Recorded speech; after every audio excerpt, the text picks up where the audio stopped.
Assalamualaikum warahmatullahi wabarakatuh. Bismillahirrahmanirrahim. Tabarakalladzi nazzala al-furqana ala 'abdihi liyakuna lil 'alamin nadhira. Allahumma shalli wa sallim wa barik ala habibina sayyidina Muhammadin wa ala alihi wa sahbihi asma'in amma ba'du. Yang sangat kita hormati bersama Prof. Kures, semua tamu yang saya hormati. Ini karena Pak Rektor sudah tawaduk, jadi tidak saya hormati. Tak apresiasi tawaduknya. Karena di undangan itu, Rektor itu tulisannya Fathul Wahid, nggak ada profesornya, nggak ada doktornya. Ini benar-benar tawaduk. Begini, jadi semuanya tamu yang saya hormati, ngaji benar-benar ngaji, ini bikin nervous narasumbernya. Begini, ini mungkin ada Pak TGB, ada Pak Lukman kemarin ketemu saya di Jakarta. Orang tuh kalau ingin pinter, ini anak-anak di PPAI ini, syaratnya itu kalau ngajar itu gurunya ikut, muridnya ya ikut. Jadi Syekh Zakaria Al-Ansori itu dulu gak pinter-pinter banget. Gak pinter-pinter banget, sampai dapat gelar Syekhul Islam. Karena dia itu trauma, gurunya itu namanya Ibnu Hajar Al-Asqalani itu kerennya minta ampun. Kalau melihat santri goblok itu marah betul. Kalau sekarang punya santri goblok kadang seneng karena gak nyaingi kiainya. Itu kalau ada anak UII terus dapat gelar apa di Harvard, yang bingung Pak Rektor, saya aja tidak sampai kayak gitu. Punya murid itu pinter sekali, namanya Ibnu Hajar Al-Haythami. Makanya kata saya Zakaria ini, saya kalau mau ngaji ya bingung karena guru saya itu kerennya minta ampun. Kalau mau ngajar ya bingung karena murid saya ini pinter, ditipu gak bisa. Ternyata itu bikin pinter. Ya saya sekarang di sini mau ngomong seenaknya itu ada Prof. Kures, ada Dr. TGB, itu kan kayak tukang koreksi, jadi repot nanti kalau salah.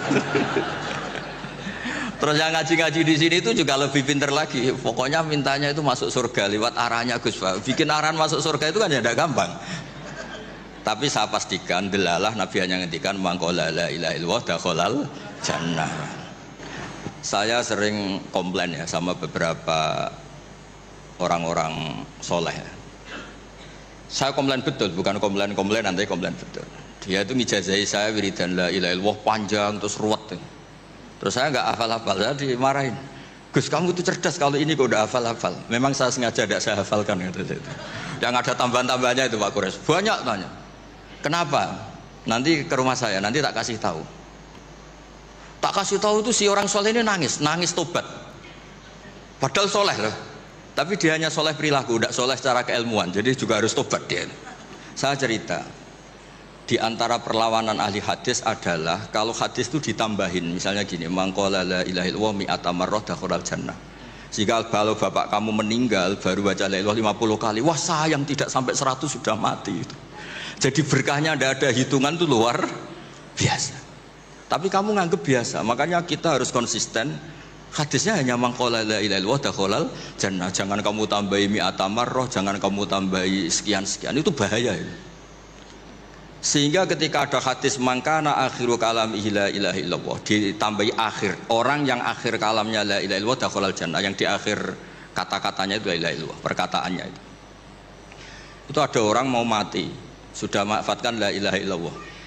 Tapi terakhir terus bilang, jangan lupa ya BPKB-nya ditebus. Itu anaknya susahnya itu minta ampun. Karena anaknya terus berpikir, Gus berarti akhiru kalami abi itu tidak la ilaha illallah tapi BPKB. Ini gimana ini?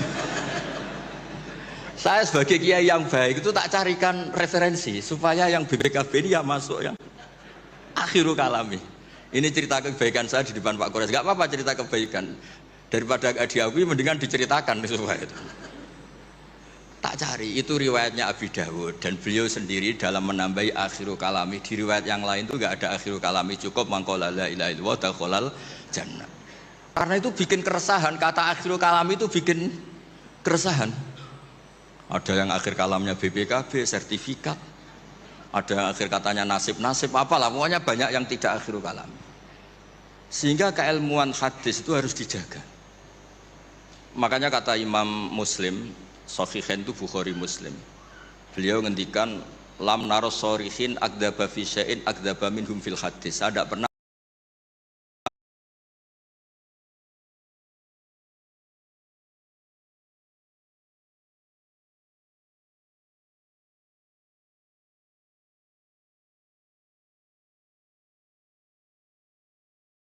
melihat orang soleh berdusta kayak mereka berdusta ketika meriwayatkan hadis. Ini penting saya utarakan supaya orang itu nggak gampang terjebak sama riwayat-riwayat nggak jelas. Tafsir itu menjadi kacau itu gara-gara riwayat-riwayat yang tidak apa jelas. Maka ini ada Prof. Kures yang sangat-sangat menekuni tafsir. Jadi penting. Jadi mengkhidmati orang Islam itu dimulai dari cara pandang. Kenapa saya menjadi orang baik? Itu sederhana sebetulnya, karena mengakui hukum. Saya ini memang kalau diundang jarang mau, kecuali ada teror-teror tertentu. Karena merasa tua, merasa rektor, apalah yang bisa dipakai neror itu. Ya, terserah. Yang penting bisa ada. Termasuk TGB, kemarin itu datang ke rumah saya, tapi saya sudah bilang pasti tidak ikhlas. Ternyata betul, loh undang saya. Terserahlah teror itu apa. Saya enggak, ini supaya kalian tahu ilmu itu penting, ilmu itu penting. Saya termasuk orang yang berkeyakinan, saya ini hebat kiai-kiai kampung, saya sering datang ke kiai-kiai, tapi pas gak acara, saya ciliki kiai kampung. Saya dengan kamu tuh hebat kamu, kenapa? Saya ini ngajar tafsir kayak tafsir Munir, tafsir Tobari, itu udah fardu ain. Kamu di kampung bikin madin, ngajarin aqaid khamsin itu fardu ain. Ganjarannya orang yang melakukan fardu ain itu lebih keren timbang yang melakukan fardu kifayah. Jadi kamu lebih hebat timbang saya. Dia tawadhu, tapi memang bisa saya gitu enggak, tetap lebih hebat. Ini penting supaya ada penghormatan kita pada kiai-kiai kampung, kan yang dilakukan itu selalu fardu ain. Makanya saya tuh pernah suatu saat berpikir, kenapa ada hadis orang miskin tuh masuk surga lebih dulu 500 tahun ketimbang orang kaya. Dulu saya janggal. Ternyata kalau orang miskin itu komunitasnya itu utang beras, jadi urusan nyawa. Jadi sekali menolong temannya itu urusan nyawa, karena sesama miskin itu pinjemnya urusan nyawa, beras, minta anterin ke rumah sakit pas sekarat. Kalau orang kaya itu nganterin rumah sakit karena mau ke salon, penyakit kulit, kan nggak penting-penting gitu. Sehingga surganya agak lambat, karena yang dilakukan selalu tidak penting. Kalau orang miskin yang dilakukan selalu apa? Penting. Tapi masalahnya zaman akhir orang miskin banyak melakukan yang tidak penting, itu masalah itu gak sesuai rencana Nabi. Inginnya Nabi itu kalau sudah miskin ya selalu apa? Penting. Ternyata banyak orang miskin yang perilakunya tidak penting. Karena saya pernah didatangin ibu-ibu itu miskin, itu tanya, Gus doain saya kaya. Suami saya itu nganggur. Saya bilang, kamu siap kalau suami kamu kaya? Nanti rumahnya gaji bagus, mobilnya bagus. Lama-lama yang dievaluasi Anda, rumah bagus, mobil bagus, kok istrinya begini. Terus dia cerita, udah Gus, gak jadi, miskin gak apa-apa. Jadi saya ini kan ya aneh-aneh, orang itu aneh-aneh. Pertama yang dievaluasi mobil, rumah diganti. Lama-lama Anda, suami kamu punya potongan gitu? Iya Gus, kayaknya iya. Sudah Gus, biarin miskin aja sampai mati. Ya alhamdulillah sampai sekarang miskin dan syukur karena berkatnya ilmu itu. Jadi saya mohon yang di forum-forum terhormat kayak ini juga mengapresiasi mungkin beberapa saudara kita di pedalaman Papua, bikin jembatan darurat di pedalaman Sumatera, Aceh, bikin apa yang memang mendesak. Sehingga yang namanya fardu ain itu penting sekali. Saya punya riwayat dari kitab Ibnu Hajar al-Asqalani tadi, gurunya saya Zakaria al-Ansori. Ketika nanti di mahsyar dan secara lahir teks hadis, seorang lagi secara lahir teks hadis itu Allah itu nimbalin Rasulullah Muhammad dan Jibril, berarti tiga, Allah, Jibril sama Rasulullah Muhammad. Terus nabi-nabi datang dan dalam jumlah yang istilahnya itu makom sing yahbitul awwalun wal akhirun, satu makom yang semua orang itu ingin. Semua orang kena hisab, kena evaluasi, nabi-nabi ini dekat sama Allah. Itu pertama yang dikatakan oleh Nabi matur ke Allah itu, ay Rabbi ibaduka abaduka fi atrofil ardi, yang menyembah jenengan, yang mengesahkan jenengan tidak hanya kita, orang-orang di pelosok, di pedalaman semuanya mengesahkan jenengan, semua mentahlilkan jenengan, semua mentasbihkan jenengan, tidak yang sekedar di forum-forum kayak gini.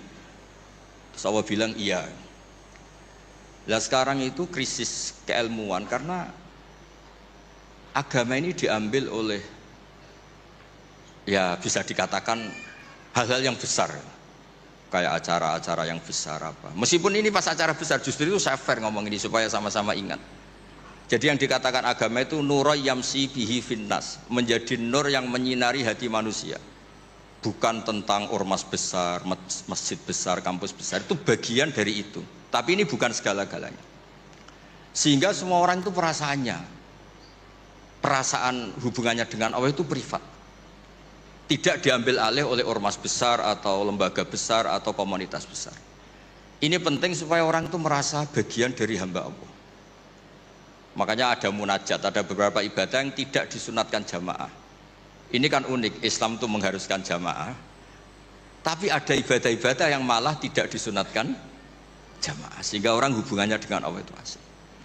Terus kedua, ini terakhir nanti Pak Guras yang cerita panjang lebar. Perilaku ilmu itu di atas perilaku ibadah. Dulu Masjid Haram itu keren, tapi karena salah kelola itu diisi berhala-berhala yang ingin dapat berkahnya Ka'bah. Jadi orang kafir itu unik, mensyirikkan Allah tapi dekat Ka'bah. Jadi percaya Ka'bah itu keramat, supaya Tuhan ini dapat berkah malah diletakkan pinggir apa? Ka'bah. Jumlahnya 360 berhala. Tapi di saat yang sama orang kafir itu jumawa, mereka ini orang-orang baik. Buktinya menjadi sadanatul bait, menjadi pelayan-pelayan Ka'bah. Nabi saat itu terpinggirkan, hanya sholat di Syi'bu Mina. Nabi dengan para sahabat itu makan daun, makan apa, dan sholat fi Syi'bi Mina. Tidak di tempat yang terhormat yaitu Al-Masjidil Haram. Ketika para orang kafir jumawa bilang, bagaimana Muhammad orang terhormat sementara dia ibadah saja di lereng-lereng gunung, sementara kita adalah sadanatul bait, kita adalah ahlu sikoyatil had. Ini supaya teman-teman yang nggak ditakdir jadi kayak Pak Lukman, Menteri Agama. Itu Menteri Agama itu ya repot. Dia agamanya formal, terus kayak Gus Bak tidak formal itu kan ya repot juga itu. Makanya saya ini nggak pati berani sama Menteri Agama. Nanti dia anggap Islam saya tidak formal kan, jadi kayak. Itu terus Allah ngendikan aja'altum siqayatal haji wa imaratal masjidil haram kaman amana billahi wal yaumil akhir wa jadab. Allah itu bela Nabi. Jangan pernah pakai ukuran bahwa ibadah haji merawat Baitullah itu menjadi ukuran lebih baik. Ukuran lebih baik adalah ketika itu orang ibadah secara benar, yaitu tauhid. Ini orang sudah lupa bahwa pernah Allah itu ngeritik siqayatal haji wa imaratal masjidil haram. Makanya saya itu kalau ngelepas haji itu dulu sering ngelepas haji orang umroh. Sekarang kayaknya orang-orang trauma, karena saya kalau ngelepas haji itu begini. Kalau menurut hadis yang sering dipasang di BRI, di BNI itu al-hajjul mabrur laisa lahu jazaa'un illal jannah. Itu populer sekali hadis itu. Terus ini ngelepas orang haji, saya ngomong gini ngelepas orang haji. Tapi jenengan yang fakir sabar juga surga. Ibu-ibu nyabarin suami yang enggak jelas juga surga. Suami-suami yang nyabarin cerewetnya istri juga surga. Orang ingin haji enggak kesampaian tapi enggak ngomel-ngomel sama Allah juga surga. Kayaknya yang punya rumah itu kayak kecewa itu. Terus saya bilang nggak tahu saya. Terus saya bilang jenengan angsal kecewa kalian kulo. Yang saya takutkan tuh kalau Allah yang kecewa kata saya itu. Karena saya diundang orang haji terus dalil-dalil haji yang lain ngenes karena nggak bisa haji kata saya itu. Ternyata betul. Hampir semua yang hadir itu ngapresiasi saya. Gus matur nuwun Gus. Biasanya kiai-kiai itu kalau diundang untuk haji dalilnya haji terus bikin kita nelongso, bikin kita tersiksa karena kayak yang masuk surga itu yang haji saja kita ada masuk surga. Semenjak itu sudah terkenal. Jangan undang Gus Bak kalau ngelepas haji kan. Saya itu punya kitab makalahnya Abdul Hasan Asyadili yang menjadi Thariqah Asyadili yang terkenal itu. La tansur ilmaka liyusaddiqakan nas walakin insur ilmaka liyusaddiqaka Allah. Kamu jangan pernah menyebarkan ilmu supaya diapresiasi manusia, tapi sebarkan ilmu supaya diapresiasi Allah Subhanahu wa taala. Makanya saya tetap, meskipun kata orang banyak saya ini kiai terkenal, saya itu merasa ibadah saya itu ikrar, mengakui fungsi-fungsi kiai yang di kampung-kampung. Mereka itu, saya pernah punya teman itu nyuwun sewu, gobloknya itu enggak ketulungan. Dia itu kerja di tengah hutan. Saya tidak tahu ilegal logging apa enggak, tapi kerjaan di tengah hutan. Dulu nggak ada HP, saya disuratin. Gus gimana Jumatan di tengah hutan? Saya bilang, kamu kan pernah ngaji. Kalau nggak kampung nggak apa, tidak usah Jumatan, duhur saja. Masalahnya komunitas saya bilang, wong Jumat kok duhur, jadi mintanya Jumatan. Aduh. Pakai surat karena dulu nggak ada telepon, nggak ada. Saya bilang ya nggak apa-apa Jumatan. Dia masih punya sisa-sisa ilmu. Katanya kalau nggak 40 nggak kampung nggak wajib Jumatan. Kamu tadi minta Jumatan, sekarang nggak mau Jumatan, ini gimana? Wes toh Gus, ini kan terkenal bodoh. Jadi itu kewajiban orang alim mikir itu, nggak kewajiban orang bodoh mikir itu. Karena dia korban teori bodoh itu penting. Kata dia nanti kalau ditanya mungkar nakir itu salah. Orang bodoh kok ditanya kata. Jadi memang agak direncanakan itu. Jadi ya bodoh pinter akhirnya dia. Setiap tanya saya, masa kamu tidak bisa sendiri? Gunanya orang bodoh ya gini Gus, tinggal tanya katanya. Makanya yang hadir di sini juga penting itu. Tinggal minta resep Gus Bak, cara masuk surga, masuk sudah Gus Bak, masuk tidak penting, penting resepnya. Nah, akhirnya saya kan nyari-nyari gimana supaya ada Jumatan seperti itu. Nah ini yang terus saya bilang, kamu sama saya itu keren saya, keren kamu katanya. Kenapa Gus? Kamu nanti diholi karena pendiri masjid.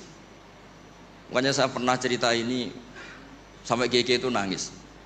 Orang tuh kalau kiai kampung itu pendiri masjid kadang diholi. Kalau sudah kiai top itu bisa aja disangoni pakai uang kotak masjid kata saya itu.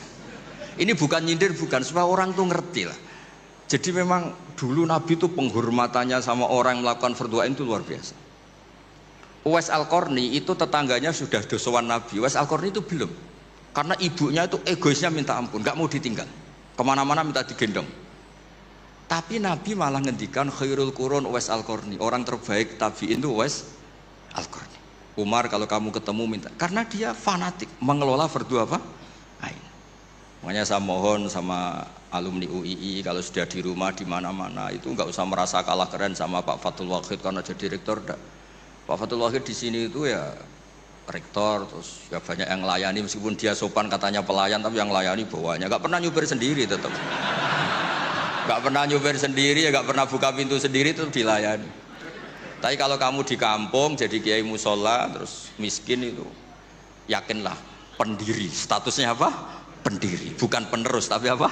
Pendiri. Pak Fathul Wahid hanya apa? Penerus.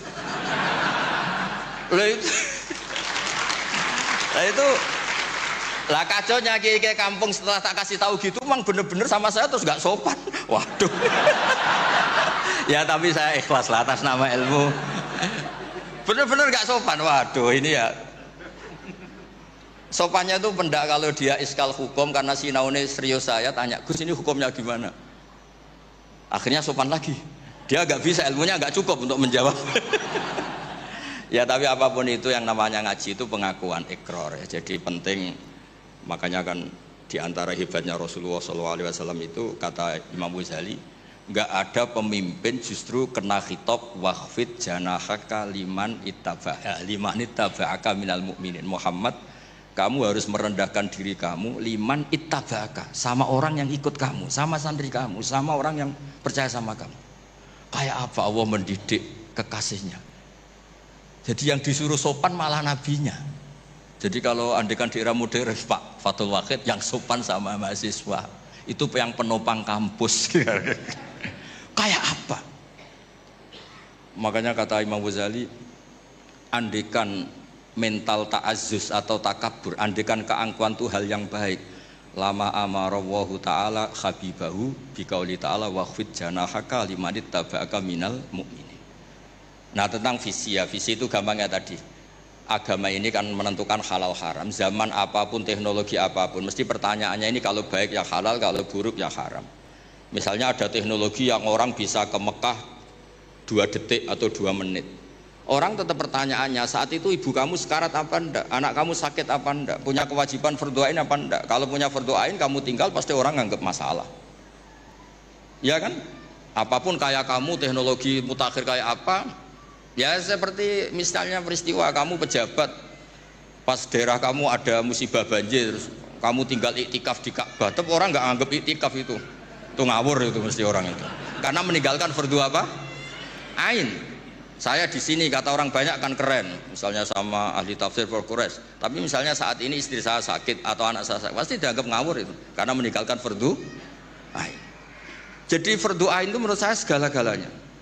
Makanya saya sering ngaji di majelis saya itu, saya sering cerita kata Allah dalam hadis qudsi, ma taqarraba ilayya abdi bisyai'in ahabba ilayya mimma aftaratuhu alaih. Tidak ada ibadah yang paling saya sukai sebagaimana ibadah orang melakukan fardu. Jadi fardu ain ini adalah konstitusi. Berarti orang-orang yang sekarang nyari makan untuk keluarga dan statusnya fardu ain itu lebih keren ketimbang misalnya orang nyari kekayaan untuk rofahiyah, untuk takmilah, untuk penyempurnaan, untuk sekunder. Nah di sini pentingnya peletaan hadis, orang miskin itu masuk surga lebih dulu 500 tahun ketimbang orang kaya. Tapi saya bilang ke santri-santri saya, tapi jangan kamu berpikir kalau Bilal itu surganya lebih dulu ketimbang Abu Bakar. Karena Abu Bakar ini jauh punya kebaikan di luar kebaikan sabar sama miskin, yaitu fungsinya menjadi pondasi Islam, yaitu Abu Bakar. Kalau ingin menjadi orang miskin yang cepat masuk surga tadi, semua perilaku Anda adalah fardu ain. Wah, semua perilaku Anda adalah fardu. Itu kan ya berat. Ya jadi saya mohon masalah teknologi, masalah apa, yakinlah sama Islam, pasti hukum tertingginya itu kalau maslahat ya baik, kalau madarat ya haram. Sehingga kamu nggak usah, misalnya ada orang pakar bom, bisa punya bom yang satu kali ledakan bisa menghancurkan dunia, ya hukumnya itu ifsad. Kalau ifsad itu haram, kalau haram ya ada prestasi, kan gampang, kan nggak perlu ribet-ribet. Ya saya kira demikian sebagai mukaddimah saya, nanti Prof. Kores yang meneruskan. Assalamualaikum warahmatullahi wabarakatuh. Waalaikumsalam warahmatullahi wabarakatuh. Terima kasih Gus Bek. Selanjutnya kami mohonkan Prof. Kores untuk memberikan tausiahnya. Ya.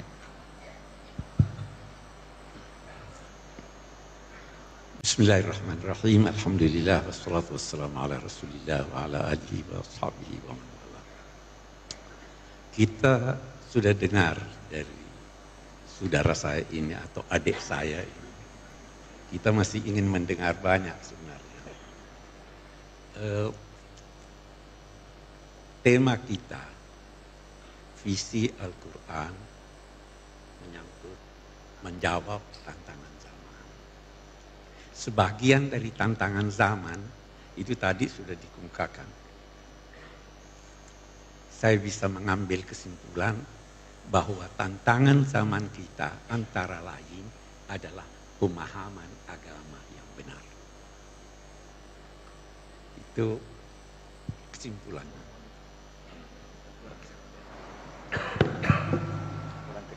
Kurang dekat. Oke.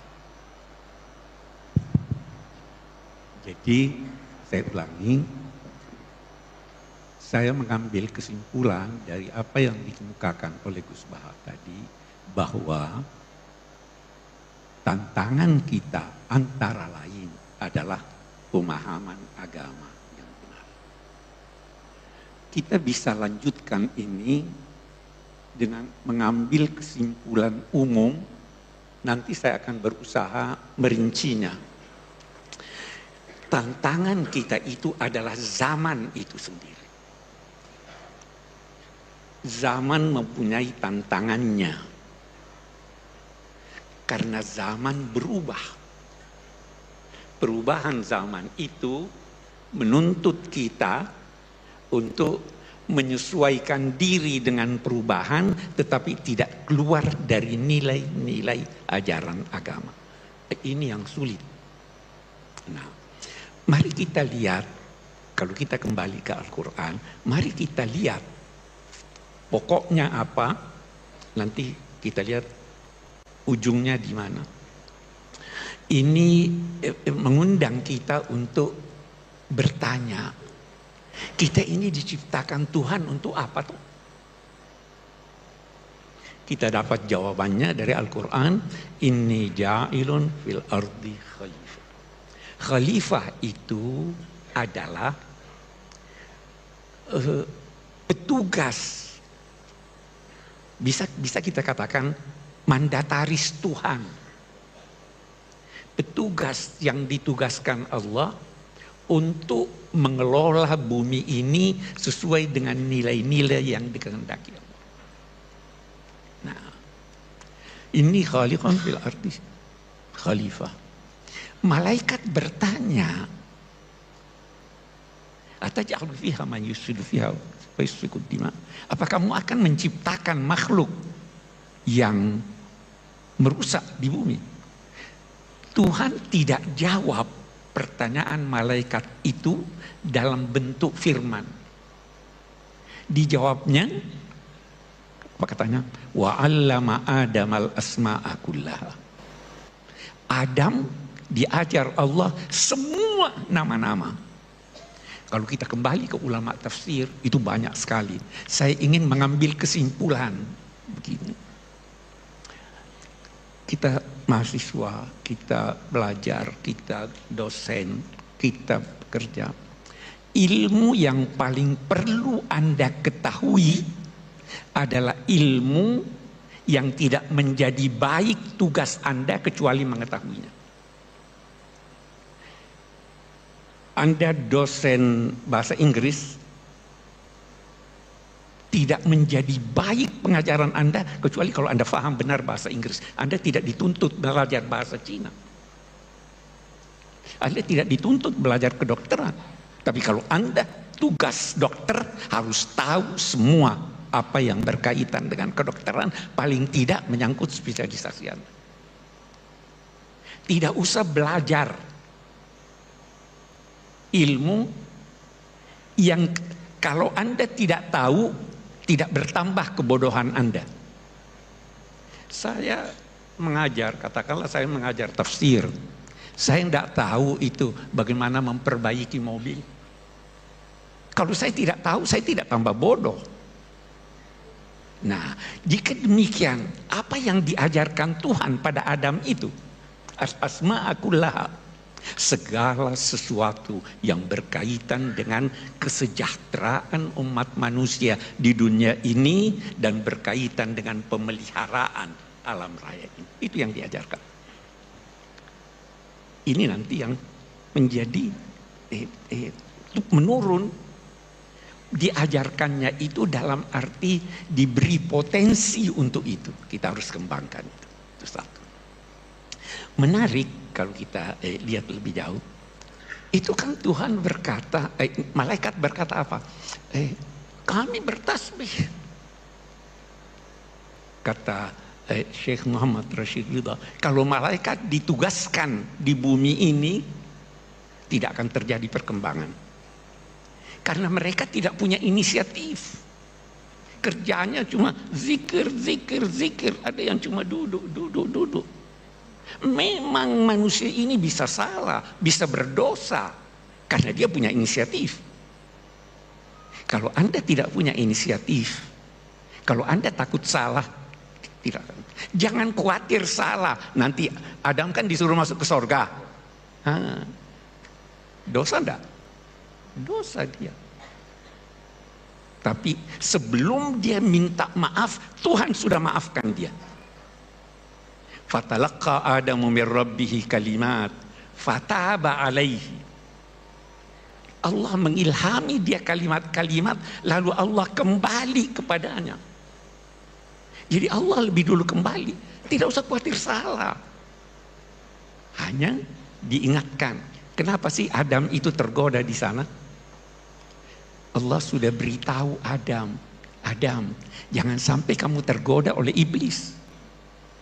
Menarik, ini lagi kita lihat. Waktu Tuhan berfirman pada Adam, la yukhrijannakuma minal jannati fatashqa. Jangan sampai setan ini, iblis ini menjadikan kamu keluar dari sorga sehingga engkau, wahai Adam, akan bersusah payah. Dia tidak berkata kamu berdua.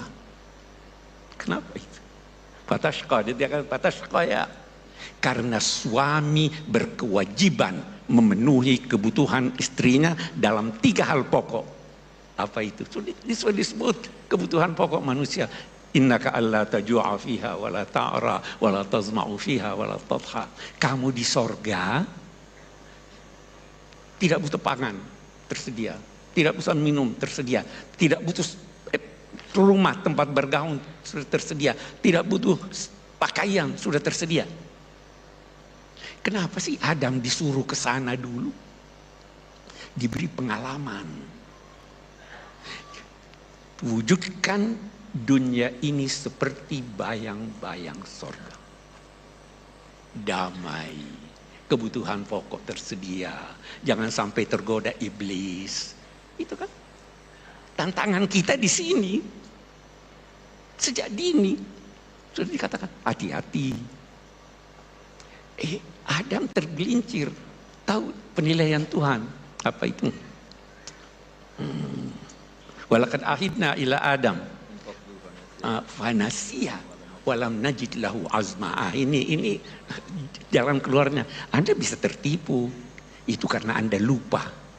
Kenapa Anda lupa? Karena Anda tidak punya tekad. Sejak semula harus punya tekad. Itu sebabnya ada anjuran zikir.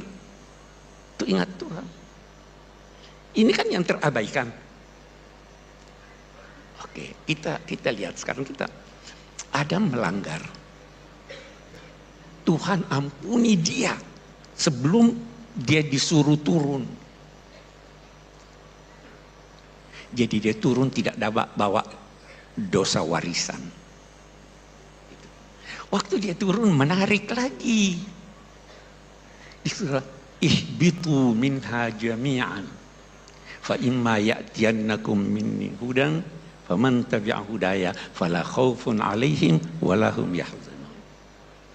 Turunlah kamu bertiga. Iblis,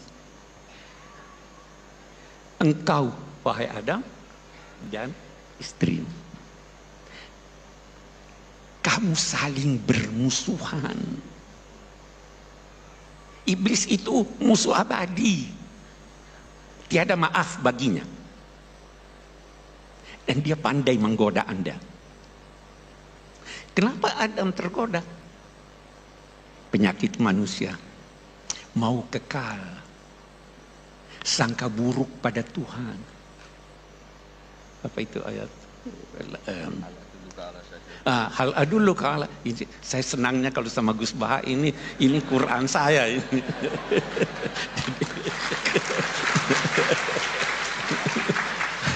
Hal adulluka ala syajaratil khuldi wa mulkin la yabla.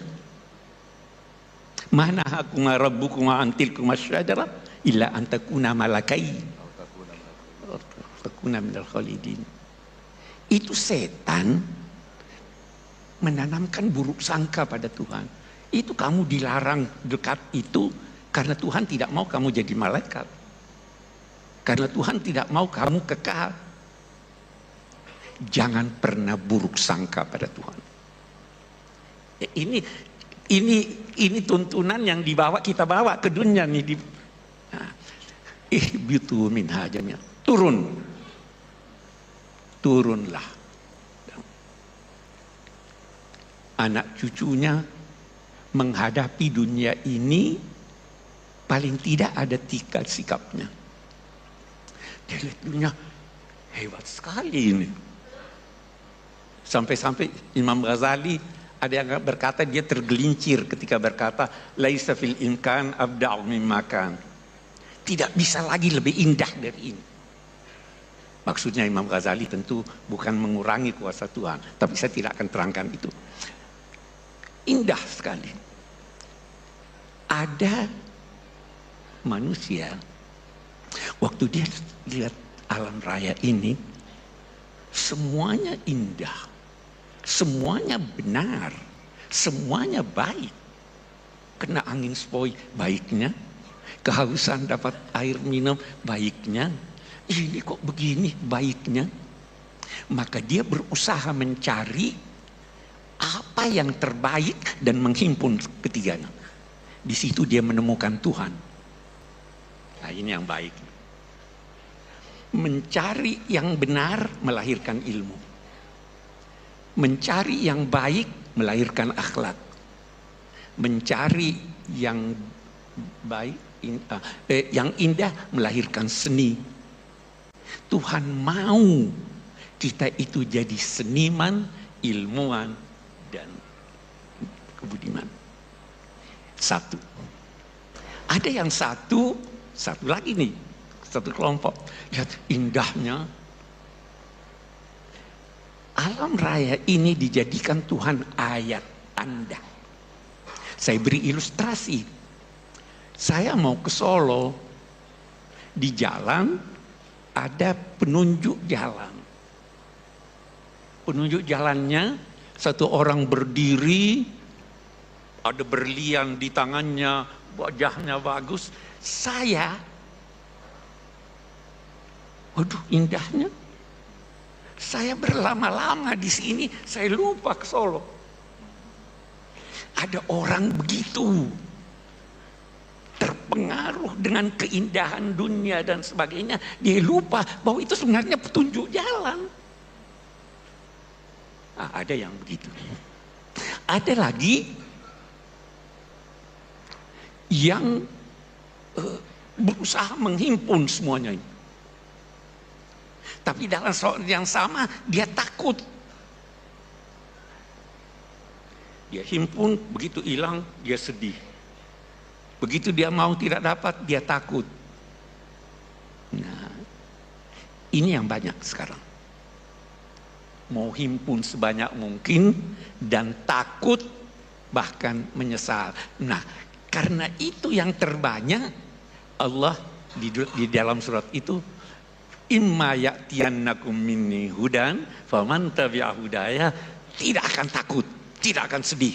Anda tidak mungkin takut, Anda kehilangan, tidak sedih. Anda tidak dapat, tidak sedih.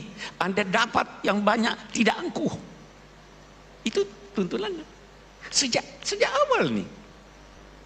Problema kita di sini nih. Oke, bagus. Masih ada waktu.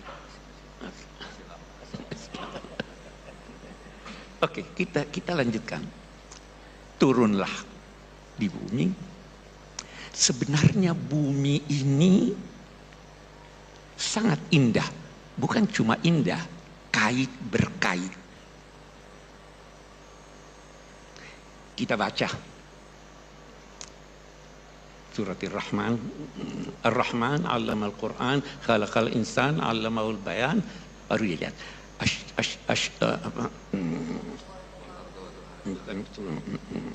Wan najmu wasyajaru yasjudan was samaa rafa'aha wa wala'al mizan alla tatghaw fil mizan.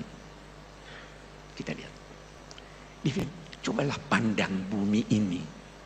Bagaimana dia kait berkait. Pohon yang memiliki batang berdampingan dengan rumput. Pohon yang besar tidak menzolimi yang kecil. Yang kecil tidak ganggu yang besar. Ada keserasian.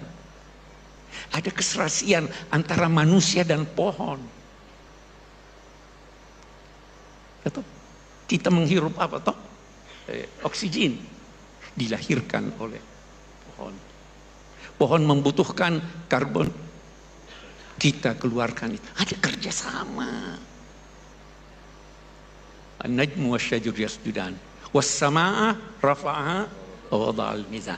Langit ditinggikannya, tapi dia menetapkan timbangan supaya teratur jalannya ini. Wal arda wada'aha lil anam.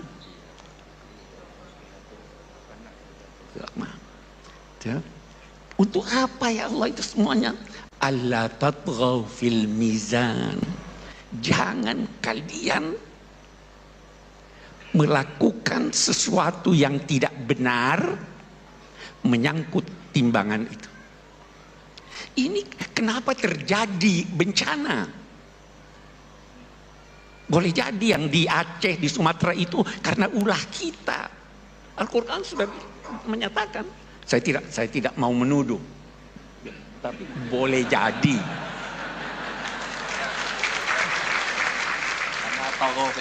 Nah, karena itu wala tatghaw fil mizan. Al-Quran sudah menyatakan wa allau istaqamu ala tariqati la aqnainahum. Kalau berjalan di ini, kenapa kita sakit? Karena tidak seimbang kita. Kenapa tantangan datang? Tidak seimbang antara kalbu kita dengan akal kita. Semua mau diakalkan. Itu zaharal fasadu fil barri wal bahr bima kasabat aydin nas. Sejak semula. Jadi atur keseimbangan. Obatnya keseimbangan. Seimbang dunia akhirat, seimbang ilmu dan iman, seimbang suami dan istri, seimbang dong. Jangan injak-injak istri. Jangan. Nah, ini tuntunannya. Ada keseimbangan itu. Nah, kita banyak problem. Nah, kita maju lagi, lihat bagaimana Al-Quran. Terjadi perubahan. Tidak semua manusia mengetahui segala sesuatu. Ada yang dia butuhkan tapi dia tidak tahu. Ada yang dia butuhkan tapi dia tahu bisa mengolahnya. Nah, apa yang dibutuhkan manusia dari hidayat Tuhan yang dia tidak tahu, itu diimani. Iman itu beda dengan ilmu. Iman itu kerjanya hati. Ilmu itu kerjanya akal. Dua-dua kita miliki. Hati tidak bisa menciptakan cinta. Yang menciptakan cinta itu, akal tidak bisa menciptakan cinta. Yang menciptakan itu serasikan. Ada yang perlu Anda imani, walaupun Anda tidak faham, selama itu tidak bertentangan dengan akal. Nah, petunjuknya yang datang itu begitu. Datanglah sorga, diceritakan neraka. Kita tidak tahu. Anda kira sorga yang diceritakan Tuhan di Quran begitu? Bukan. Hanya kita tidak tahu. Jadi Tuhan beginilah. Itu kata Imam Ghazali. Semua sudah dewasa di sini ya. Saya mau beri contoh. Ada seorang anak bertanya, apa nikmatnya hubungan seks? Bisa dijawab? Ada dua. Salah satu dari dua Anda bisa jawab. Yang pertama, nanti aja kalau kamu kawin kamu tahu. Mau tahu surga? Nanti kalau kawin sekarang kamu tahu. Tidak bisa dipandangi oleh akal. Yang kedua apa? Tanya dia, apa yang paling kamu senangi? Dia jawablah, oh es krim. Surga lebih hebat dari es krim. Kita bayangkan surga itu apa? Yang paling hebat, istana, perempuan cantik, laki-laki gagah, ada makanan, anak itu masalul jannah, perumpamaannya bukan begitu. Makanan yang diberikan, buah-buahan yang diberikan, hadzal ladzi utina min qabl wa utubihi mutasyabiha. Karena tidak bisa dipahami oleh akal, tidak bisa terjangkau oleh akal. Hal-hal yang tidak terjangkau oleh akal, dia tidak terangkan. Salah satu di antaranya, kata sementara ulama, yas'alunaka 'anir ruh. Qulir ruhu min amri rabbik. Ini hidayat Tuhan. Tetapi ada yang bisa terjangkau oleh akal. Kalau bisa terjangkau oleh akal, tetapi mengalami perubahan, tuntunannya lain. Tuntunannya singkat. Pemerintahan, tuntunannya singkat. Syura, persamaan antar manusia, keadilan, perdagangan hanya sekian ayat. Karena itu terjangkau oleh akal. Semua problema kita, termasuk problema yang sekarang ini orang ribut itu, saya sering namai KB. KB itu kecerdasan buatan.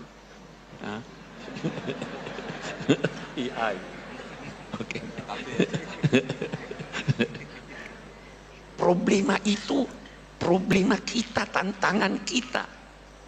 Tantangan buat anak-anak kita tuh yang main HP itu luar biasa besarnya tantangannya. Tantangan kita ini kecerdasan buatan dan sebagainya. Kenapa itu terjadi? Karena kita pisahkan antara kalbu dengan akal. Kita pisahkan. Allah menginginkan kita menggabung keduanya. Di sini ada tempatnya, di situ ada tempatnya. Iman ada tempatnya, akal ada tempatnya. Iman itu kerja hati, ilmu kerja otak. Iman atau ilmu menyesuaikan Anda dengan lingkungan Anda. Iman menyesuaikan Anda dengan jati diri Anda. Iman revolusi internal. Ilmu revolusi eksternal. Iman menunjukkan arah yang Anda tuju. Ilmu mempercepat Anda sampai ke arah. Berbeda. Ini ilmu mempercepat kita sampai tujuan, tapi tujuannya salah karena tidak ada iman. Itu sebabnya Nabi berdoa, mengajarkan doa, Allahumma inni a'udzubika min ilmin la yanfa. Ilmu, tapi tidak bermanfaat. Ini tantangan besar kita sekarang. Tantangan besar kita dalam konteks memahami agama ini. Memahami agama ada cara-caranya. Bukan setiap orang mau saya begini, buka apa namanya, buka internet, buka ini hukumnya begini. Enggak begitu dong.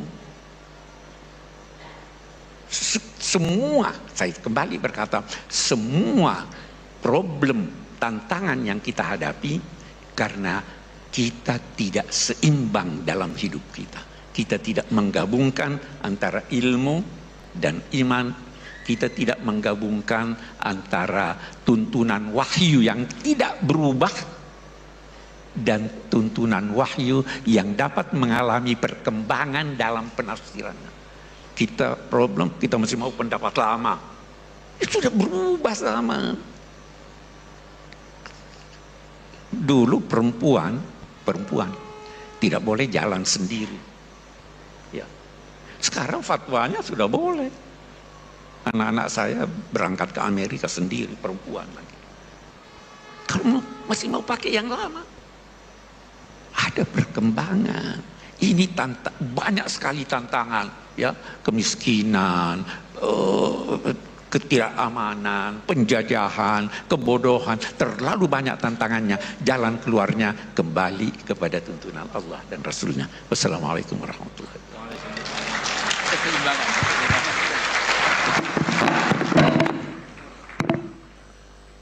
Baik, terima kasih Prof. Kures. Bapak, karena ini tidak seminar, jadi tidak perlu saya simpulkan.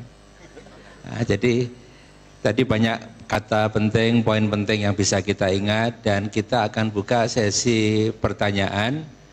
Mohon pertanyaannya sesuai dengan tema. Dan mungkin singkat, padat, dan nanti menyebutkan nama dan asalnya. Saya sedang mencari satu, kemudian putri satu ya, putri satu yang deket tiang, dua. Kamu banyak banget. Banyak ya. Dijawab rektor aja ya. Kita dua-dua dulu saja ya. Ya, dua-dua dulu saja. Ya silakan yang pertama ya. Nanti kita buka sesi selanjutnya kalau waktunya masih ada. Yang jatah ya. saya dijawab rektor. Ya. Mangga. Satu. Ya, yang mana? Yang putri dulu nggak apa-apa ya. Silakan. Ya, sebutkan nama dan asalnya ya. Baik, bismillahirrahmanirrahim. Assalamualaikum warahmatullahi wabarakatuh. Terima kasih atas kesempatannya Bapak Rektor.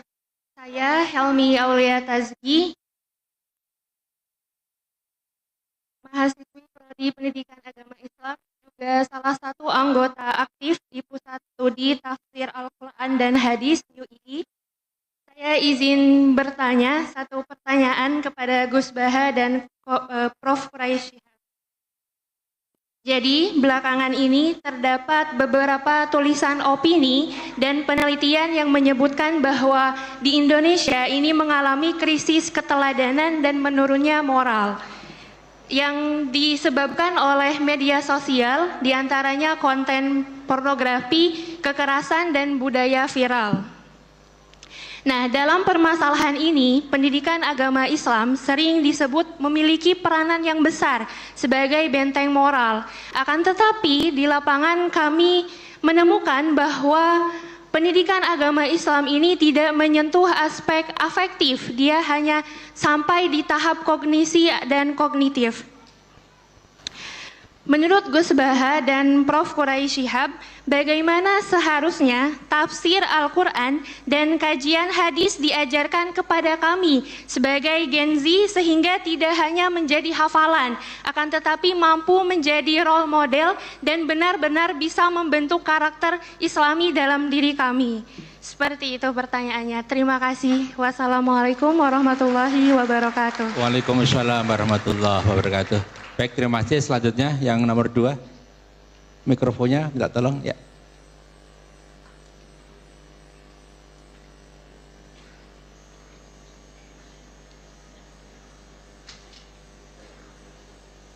Cek.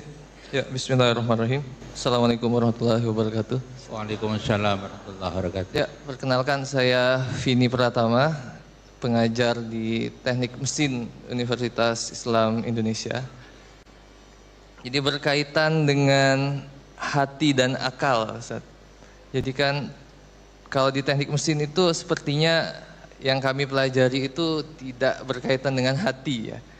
Karena yang kami pelajari tentang mesin gitu kan. Nah, sehingga yang saya tanyakan itu, kalau kita lihat di Al-Quran itu kan hati itu diterjemahkan sebagai qalb kan, qalb. Cuma yang saya tanyakan, qulubu yaqilun kan, hati itu hati yang berakal ya, atau hati tapi sedang berakal gitu kan. Nah, saya jadi bingung bagaimana kita memahaminya ya. Jadi hati itu ternyata menggunakan akal ya. Mungkin itu pertanyaannya, seperti apa kita bisa memahaminya ya. Wabillahi taufiq wal hidayah. Assalamualaikum warahmatullahi wabarakatuh. Waalaikumsalam warahmatullahi wabarakatuh. Baik, ada 2 pertanyaan Prof. Quraisy dan Gus Baha. Yang pertama terkait dengan bagaimana mengajarkan Al-Quran dan hadis kepada Gen Z, anak muda, supaya supaya moralnya, akhlaknya ini tertata.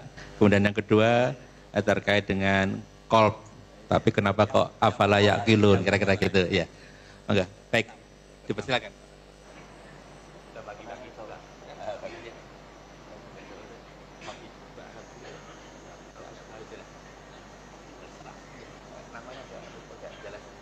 Bismillahirrahmanirrahim. Ini tadi Pak Rektor lupa namanya.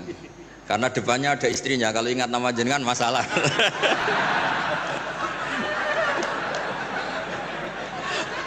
Bener-bener sangat Indonesia, suami-suami takut istri. Loh, kemarin inget loh ya, saksinya banyak. Acara kemarin inget ya? Inget ya? Sekarang alhamdulillah lupa. Ya bagus. Begini ya, dari sekian ajaran Bapak saya itu sering mengajarkan kalau ada hal-hal yang mubah, yang enggak maksiat lah, kok kamu senang itu nikmati betul. Karena orang tuh sampai cari kesenangan lewat maksiat tuh karena enggak bisa nikmati sesuatu yang dibolehkan Allah. Jadi penting memang menikmati yang dibolehkan Allah itu penting. Saya dulu itu ya janggal melihat Bapak, apalagi Mbah Mun, guru saya itu sering guyon, sering ceria, kadang semalaman tuh gojol-gojolkan sama teman-temannya. Terus beliau cerita, banyak orang yang malam ini berjuang untuk tidak dugem, tidak maksiat. Itu kalau berjuang sendiri berat. Kalau asik jagongan, makan-makan, masak-masak, itu terus asik. Sebab itu diantara konsep Quran itu kul bifadlillah wa birahmati fabidzalika falyafrahu. Orang itu harus asik dengan hal-hal yang dibolehkan Allah. Itu sebabnya saya menyaksikan sendiri guru-guru saya, bapak saya, Abi Quraisy, semuanya orang-orang yang ceria.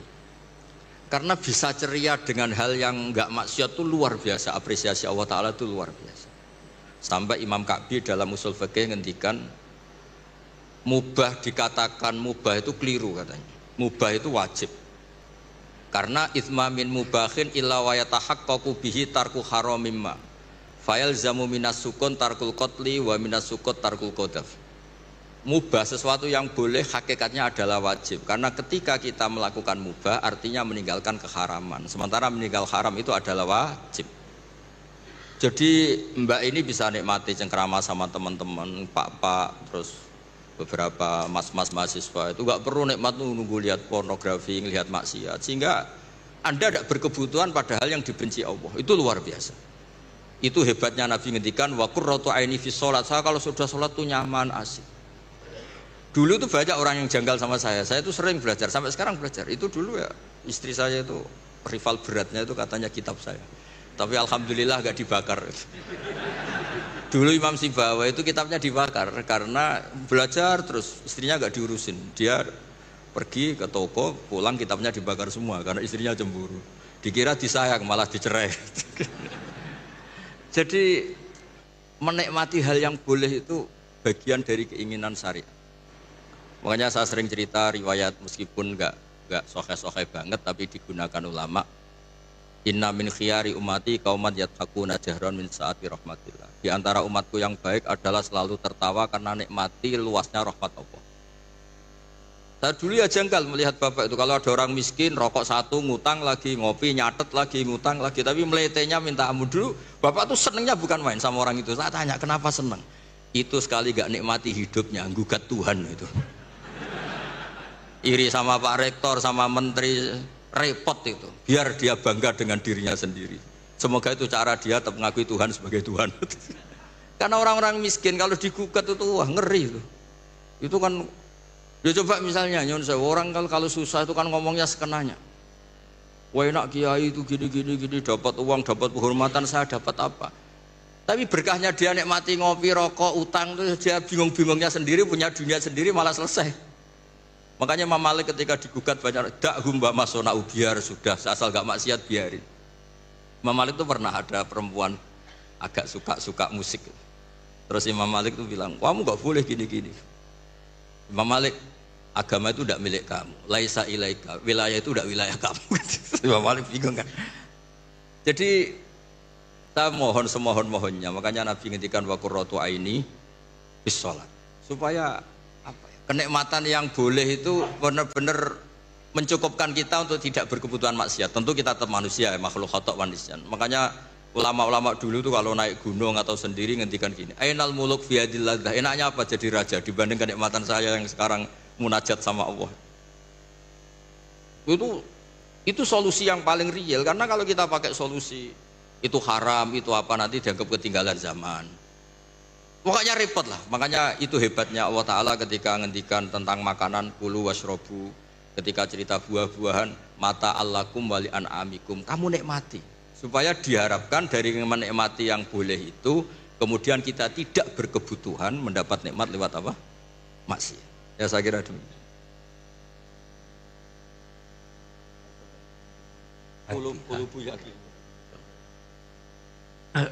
Baik. Hati. Sepanjang ingatan saya ada beberapa kata yang digunakan oleh Al-Quran untuk menunjuk hati. Bisa qalb, bisa fuad, bisa mafis sudur. Itu beda-beda maknanya. Ja'ala lakum sam'a wal absara wal af'idah. Allah menganugerahkan kepadamu mata, sam'a telinga. Dia sebut telinga dulu karena telinga yang pertama berfungsi, baru mata.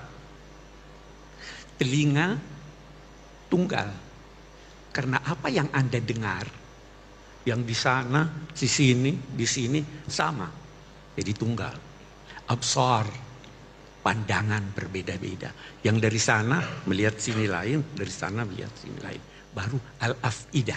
Af'idah juga berbentuk jamak. Apa itu af'idah? Kita sebelum sampai sana, ja'ala lakumus sam'a wal absara wal af'idah. Akhrajakum min butuni ummahatikum la ta'lamuna syai'a. Kamu dilahirkan tidak tahu apa-apa.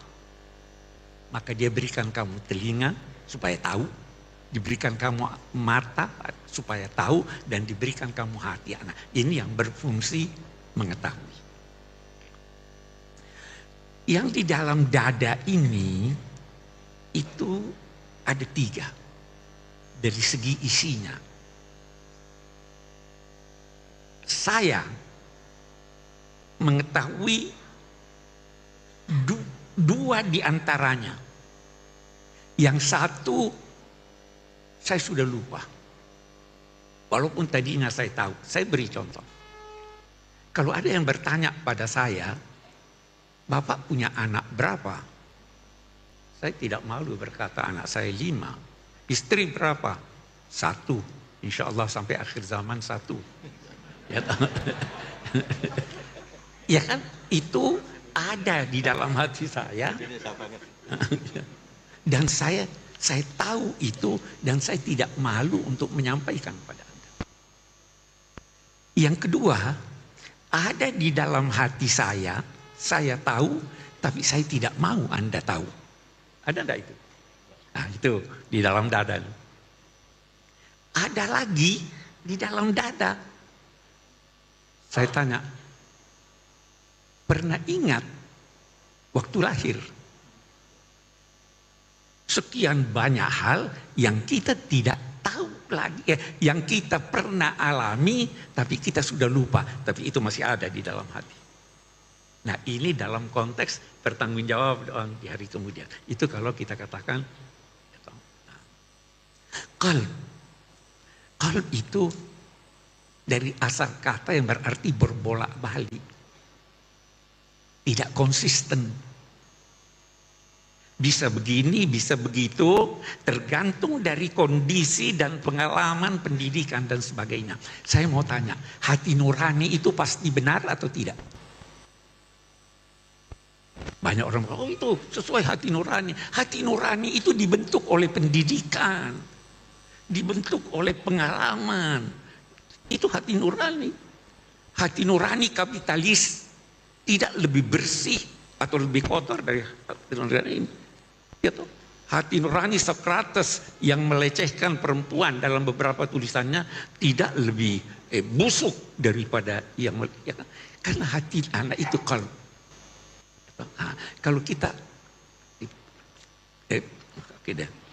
panjang kalau kita mau cerita,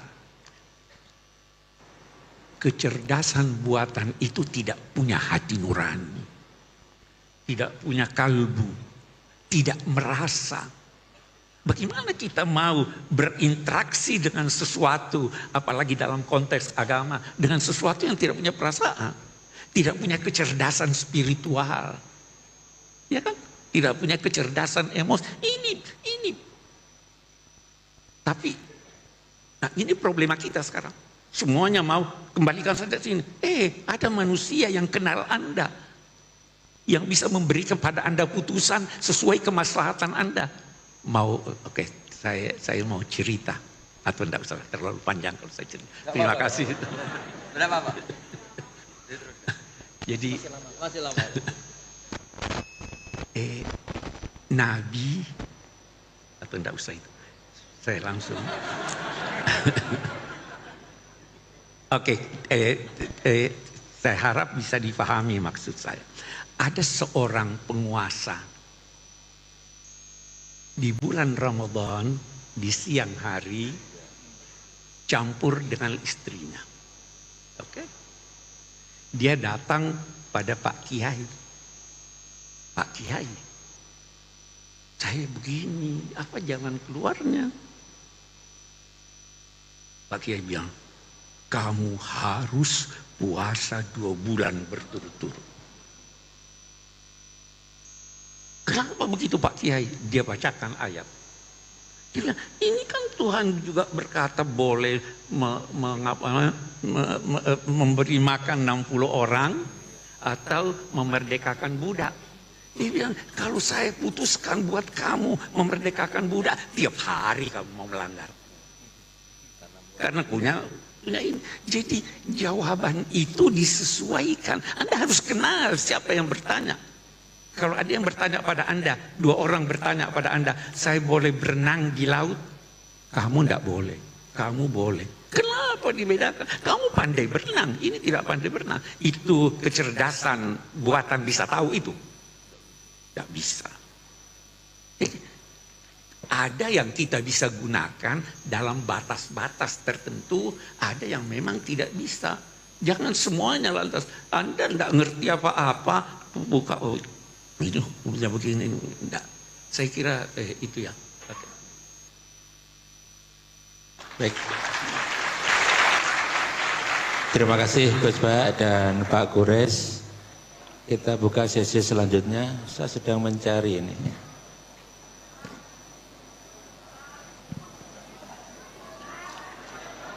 Yang satu yang paling ujung sana, ya. Saya sedang mencari sayap kiri saya.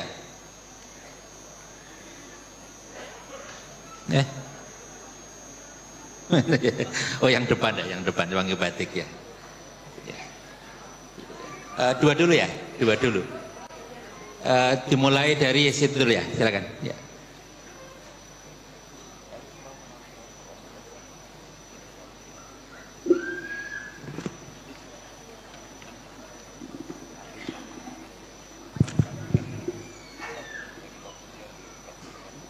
Iya baik, terima kasih.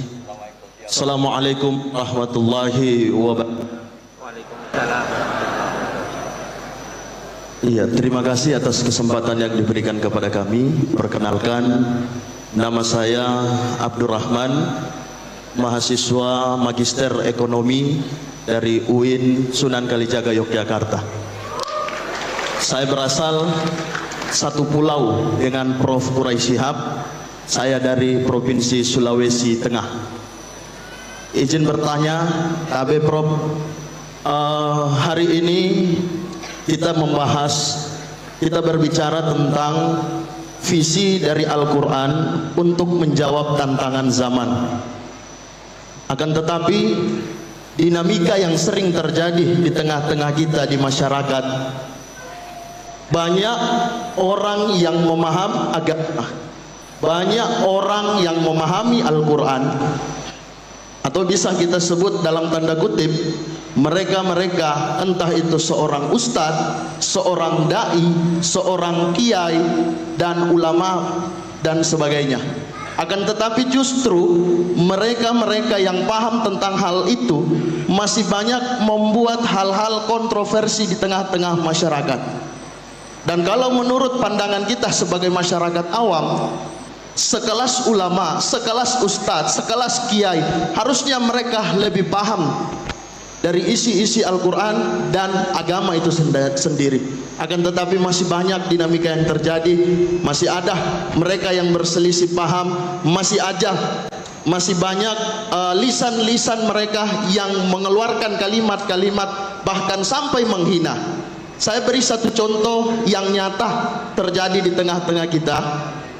Di pertengahan tahun 2025 ada seorang seorang ulama yang dengan ringan mengeluarkan kata kalimat dari menyebut ulama kami dari Sulawesi Tengah dengan perkataan monyet dan lain sebagainya. Hal ini kan tak pantas keluar dari lisan seorang yang paham tentang agama dan lisan. Mohon pertanyaannya. Iya, kiranya bisa diberikan pandangan dari Prof dan juga Gus Bah terkait hal-hal tersebut. Terima kasih. Wassalamualaikum warahmatullahi wabarakatuh. Waalaikumsalam warahmatullahi wabarakatuh. Terima kasih. Selamat datang Prof. Ova. Berkenan bergabung bersama kami ya di depan ya. Ini Prof. Ova, Rektor Universitas Gadjah Mada, putri dari Rektor UII. Prof. Jaini Dahlan, bukan saya. Baik, selanjutnya yang pertanyaan kedua tadi yang di ujung sana tadi, mana tadi? Di sini, yang pakai Prof. Ya. Sudah pindah di depan sini, Prof. Di mana? Oh, situ ya, silakan. Ya. Ya, Assalamualaikum warahmatullahi wabarakatuh. Waalaikumsalam warahmatullahi wabarakatuh. Nama saya Faizatul Ansoriyah, Prof. Saidatul. Dari UNS. Seperti ya. Ya, suatu saat berdoa Prof. Quraisy dan Gus Bah kerso rawuh di UNS.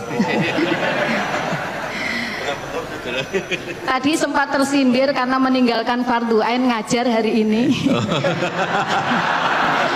Tapi sudah dipindah besok kok, Gus. Jadi insya Allah aman. Jadi seperti itu.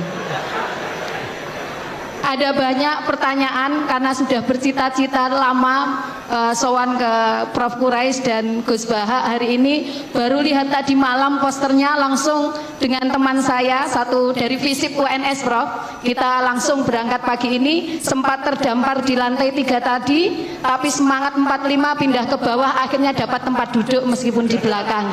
Alhamdulillah. Pertanyaan saya sebelum ke sesuai yang visi Al-Quran menjawab tantangan zaman, karena itu memang menjadi problematika kami sebagai pendidik terutama di perguruan tinggi. Satu pertanyaan saya yang sangat menggelitik dari dulu, kalau bisa sowan Gus Baha. Saya pernah ditukani Gus Baha dulu terkait dengan zakat, Gus, dan saya laksanakan sampai hari ini insya Allah. Pertanyaan saya yang sering muncul di IG atau apapun itu, pernyataan ngendikanipun Gus Baha yang terkait seperti ini. Hidup itu mudah, yang penting jangan maksiat dan bermanfaat untuk orang lain. Tapi itu kan susah, Gus. Itu, Gus. Itu kalau saya ngajar dasar logika ini jelas kontradiksi, Gus. Itu pertanyaan saya yang sudah saya simpan lama, dan alhamdulillah hari ini meskipun terdampar di belakang, alhamdulillah Prof.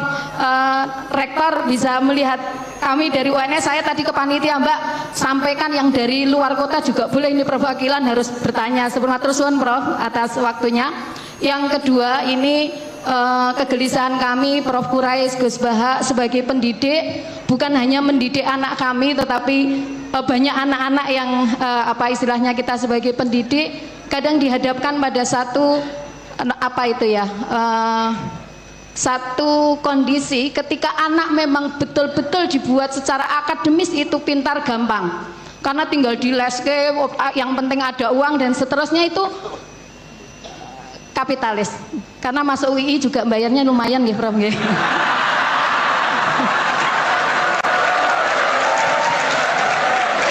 Jadi pertanyaan saya secara ringkas seperti ini. Kadang dilema kami sebagai pendidik ditanyai orang tua ataupun di masyarakat, ketika anak-anak betul-betul dididik secara akademis, kadang waktunya habis, tidak ada lagi waktu untuk sosial, apalagi untuk berkenal dengan tetangga, apalagi mengetahui beban orang lain.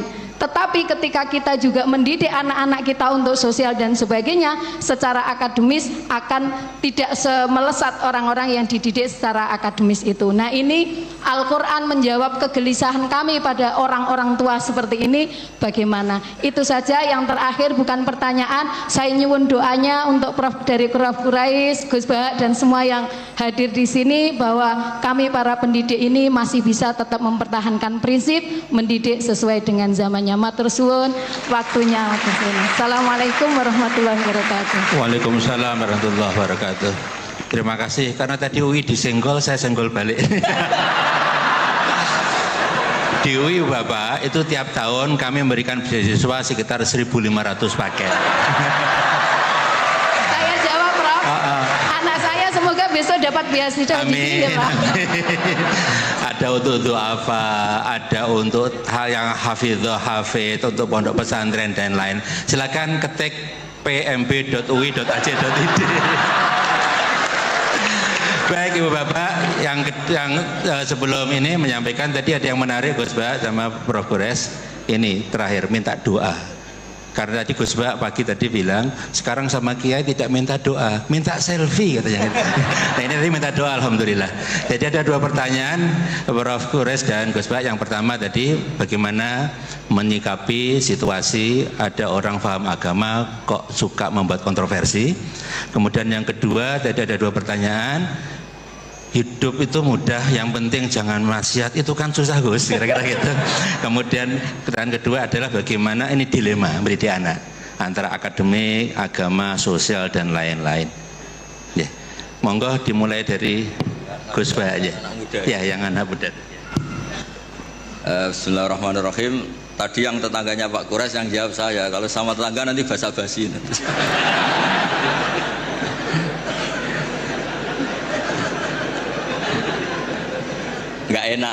mau tegas. Ada ustadz yang bilang apa tadi kamu? Ya bagus lah. Artinya bagus itu di luar ustadz dia juga manusia, mungkin pas manusia. Jadi ya biasa aja. Jadi keunikan agama ini adalah yang maksum, yang terjaga dari salah itu hanya Nabi Muhammad SAW. Sehingga kesalahan-kesalahan manusia itu bisa dua. Bisa saja ustadz itu salah, bisa saja yang salah itu Anda mengustadkan dia yang sebetulnya ada ustadz.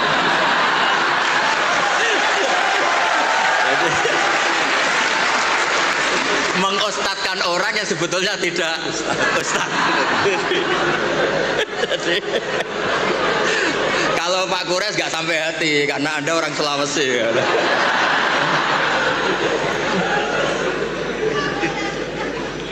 Ya, ini yang dari UMS ya? UNS Solo itu. Itu yang penting yang terakhir aja dapat beasiswa tadi doanya. Begini ya, saya memang sering kalau boleh dibahasakan dalam fikih itu fatwa, nggak penting taat banget sepenting tidak maksiat. Itu tuh mudah, yang penting tidak maksiat. Sesuatu itu bisa sangat akademik, sangat keilmuan. Misalnya kita bilang racun itu membunuh. Itu yang mengatakan itu sudah memenuhi kewajibannya mengingatkan kalau racun itu membunuh. Ketika ada orang yang tetap minum racun itu bukan kesalahan yang mengingatkan, kesalahan yang tetap minum racun. Dan kenapa menjadi mudah? Karena untuk memenuhi kebutuhan haus itu nggak perlu racun, sehingga mudah. Maksiat juga sama, saya sering bilang, bapak saya itu nasihat paling sering itu kalau ada hiburan mubah, hiburan yang dibolehkan Allah kok kamu seneng tuh nikmati. Makanya itu sirinya, kiai-kiai itu suka gojlok-gojlokan, suka guyon, suka ngomong yang nggak penting. Itu sebetulnya perlawanan dirinya, mungkin ya tetap namanya manusia ingin maksiat. Tapi ternyata untuk ceria, untuk seneng itu tidak sampai seperti itu. Pernah ada kiai itu nggak pernah tahajud, nggak pernah witir, tapi tiap malam tuh guyon. Suatu saat ada yang tanya, kenapa engkau kiai sering guyon? Dia bilang, saya ini termasuk jenis yang agak-agak hiper gitu. Jadi untuk melupakan itu harus guyon terus itu. Jadi yang penting itu nggak maksiat, itu memang penting.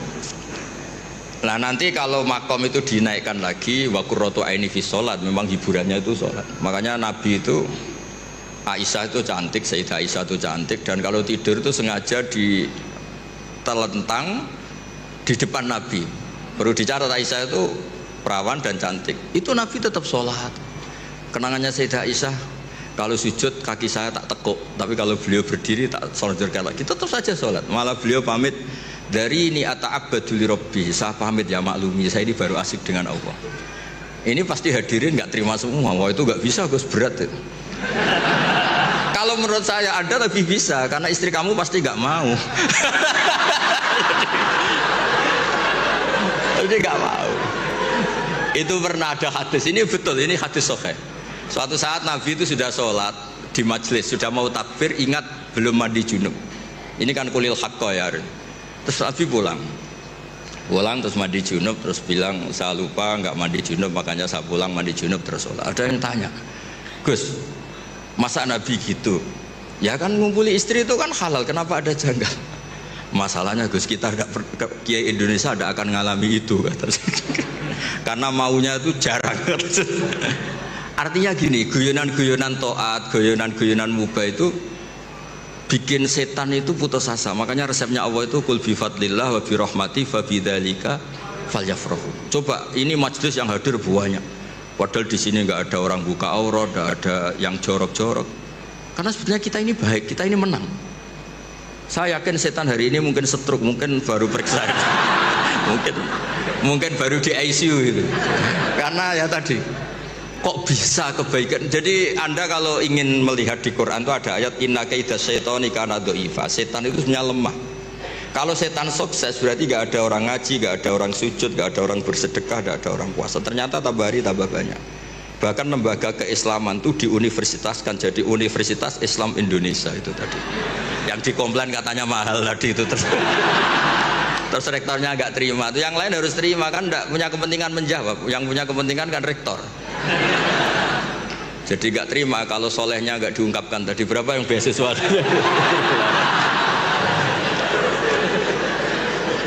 Saya punya riwayat hadis, Abi Quraisy pasti tahu itu. Ada kata-kata gini di beberapa kitab-kitab hadis, tapi model-model kitab hadis yang model wali. Karangannya Abu Nu'aim al-Asfihani. Hadis itu kan ada Bukhari, Muslim, ada hadis yang tiba kayak Abu Nu'aim, termasuk muhaddis besar. Laisa syai'un asyadda ala iblis wa junudihi minasyayatin wala aktsara li bukaihim min ayyara musliman sajidan. Tidak ada sesuatu yang bikin iblis itu nangis, bikin iblis itu susah dibanding atau daripada melihat orang-orang Islam itu bersujud. Jadi sebetulnya kekalahan iblis itu berkali-kali. Orang masih ingin memahami Quran, termasuk yang dari Sulawesi tadi, orang ingin masih punya kiai yang baik, tidak misoh-misoh. Ya harus dimulai dari memilih kiai yang baik. Kita ini kan wong salah pilih kok marah-marah sendiri, ini gimana? Ini kan repot itu. Makanya kalau istri Anda sering marah-marah itu yang salah istrinya apa pilihan Anda coba?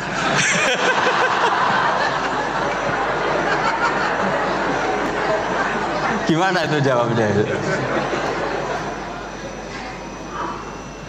Gak usah dijawab Pak Quraisy, kasihan, tertekan betul beliau ini kan. Oh, dia tahu perasaan saya.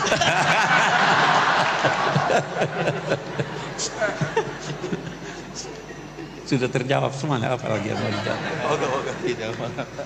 Oke, saya berbicara secara umum. Yang pertama dulu,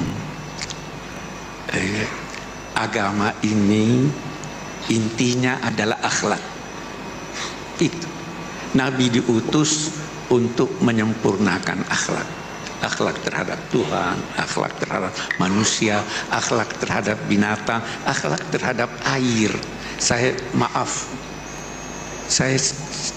tidak buka ini. Saya berdua dengan Gus Baha. Karena kalau sudah terbuka akan dibuang. Kita harus punya akhlak terhadap air, ya kan? Nah, jadi inti agama ini akhlak. Yang kedua,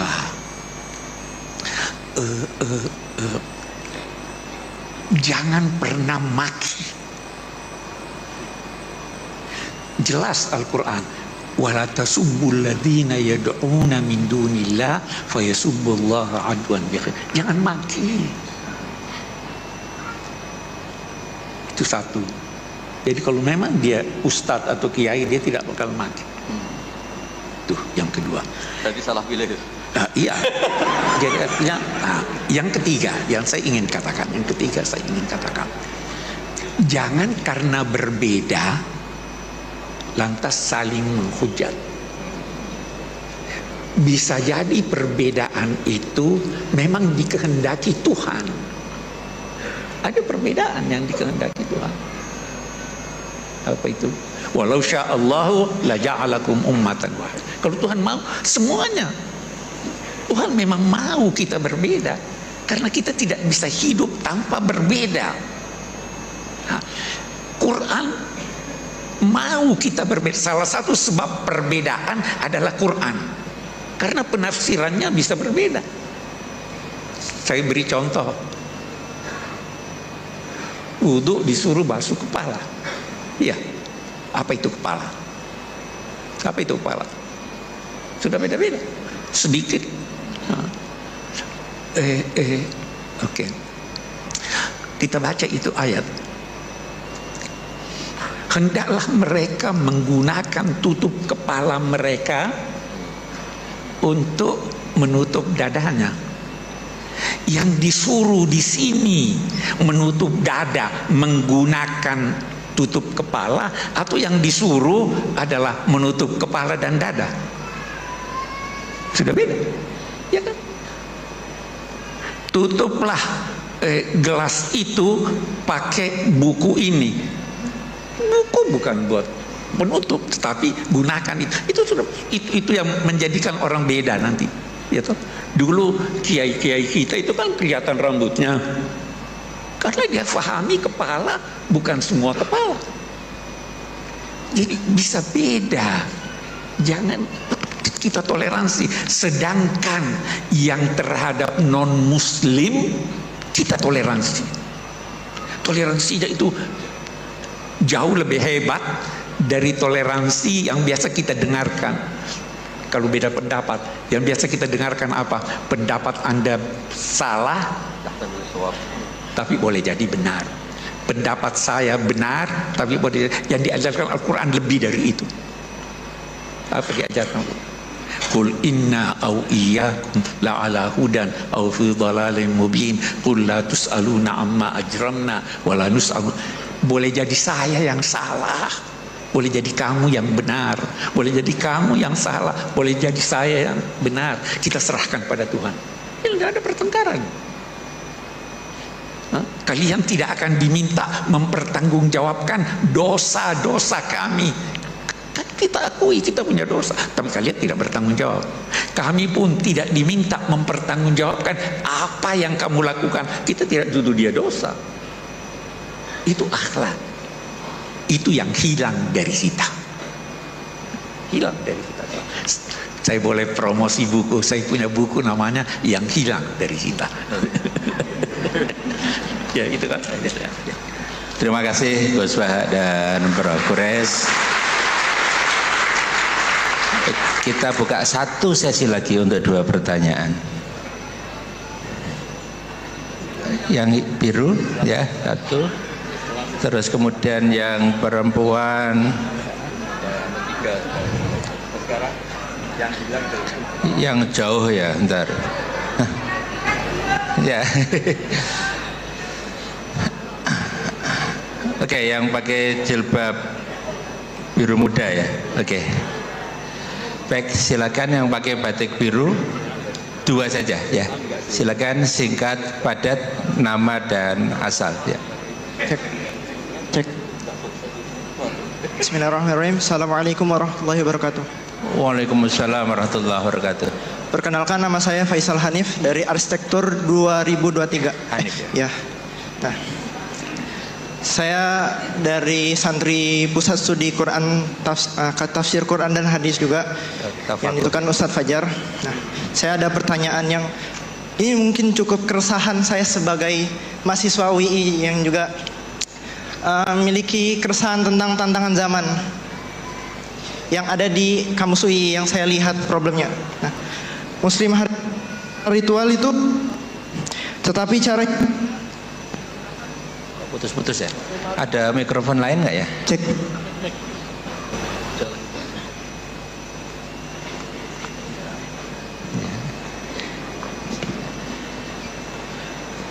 Muslim hari ini secara ritual bertauhid, tetapi cara hidupnya menggunakan moral sekular dan pragmatis.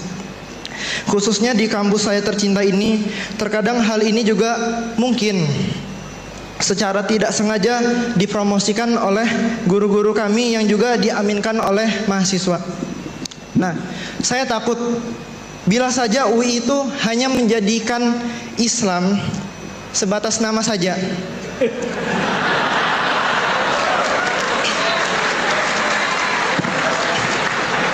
Yang padahal UI memiliki dasar catur dharma untuk menegakkan dakwah Islamiyah.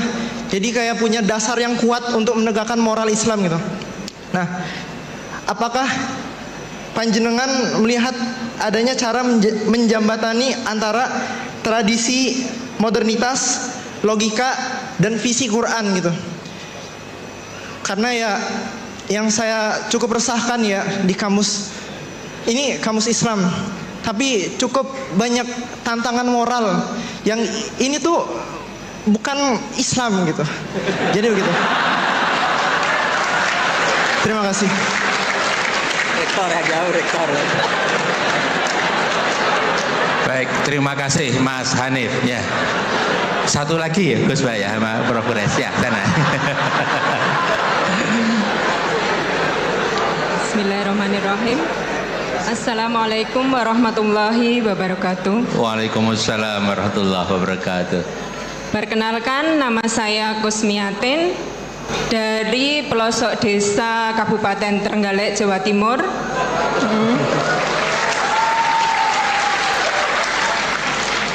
Alhamdulillah pada hari ini saya mendapat kesempatan untuk bisa bertemu dengan Gus Bahak dan Prof. Quraisy Shihab. Lantaran anak saya dua-duanya kuliah di sini dan bekerja di sini. Untuk pertanyaan sebelumnya dari para akademisi, pertanyaan ini dari ibu rumah tangga yang tidak punya pendidikan tinggi, tapi berharap anak-anaknya punya pendidikan tinggi dan memiliki pemahaman agama yang baik. Saya ceritakan latar belakangnya dulu. Anak saya pertama sudah lulus S2, selesai 30 juz, dengan mudah dididik. Kemudian anak yang kedua laki-laki, justru di saat saya sudah mulai memiliki pemahaman bagaimana mendidik anak dengan baik, tapi justru setelah kuliah dia tidak mau menghafal Al-Quran, dan itu membuat saya selalu bersedih. Memiliki pemikiran yang kurang baik terhadap anak. Dan mungkin ini juga dirasakan oleh banyak ibu-ibu ketika mendidik anak-anak tidak sesuai harapan. Jadi saya itu tidak memiliki pemikiran negatif terhadap anak-anak saya. Saya ingin memiliki pemikiran yang selalu positif, yang akan nantinya membuat anak-anak saya itu tetap baik. Jadi saya mohon saran, petunjuk, petuah dari Gus Baha ataupun Prof. Quraisy Shihab, bagaimana menyikapi kondisi yang memiliki anak-anak seperti itu, yang memiliki perbedaan yang sangat jauh, mendidik anak perempuan yang penurut dan memiliki prinsip, kemudian memiliki anak laki-laki yang mungkin memang berbeda secara psikologisnya anak laki-laki dan perempuan itu. Dan menyentil tadi beasiswa, siapa tahu nanti anak saya yang S2 dapat beasiswa S3 juga di sini. Demikian, dan untuk akhir kata saya juga mohon doanya semoga anak-anak saya khususnya dan anak-anak dari ibu-ibu yang di sini atau bapak-bapak di sini nantinya bisa memiliki putra dan putri yang soleh dan solihah. Amin. Terima kasih. Wassalamualaikum warahmatullahi wabarakatuh. Waalaikumsalam warahmatullahi wabarakatuh. Terima kasih Ibu. Ada dua penanya, Prof. Quraisy dan Gus Baha. Yang satu mewakili anak laki-laki, nah, yang kedua mewakili ibu. Dan temanya tadi serupa, kira-kira gitu.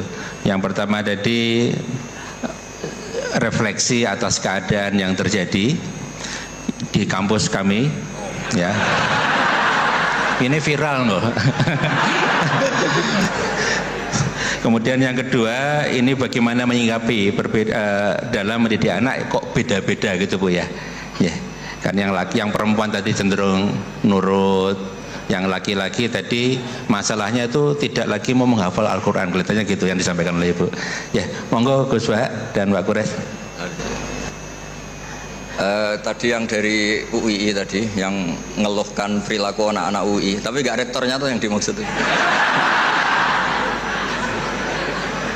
Saya pikir semua yang bertanggung jawab pasti resah kayak Anda. Jadi Anda ini orang baik karena resah.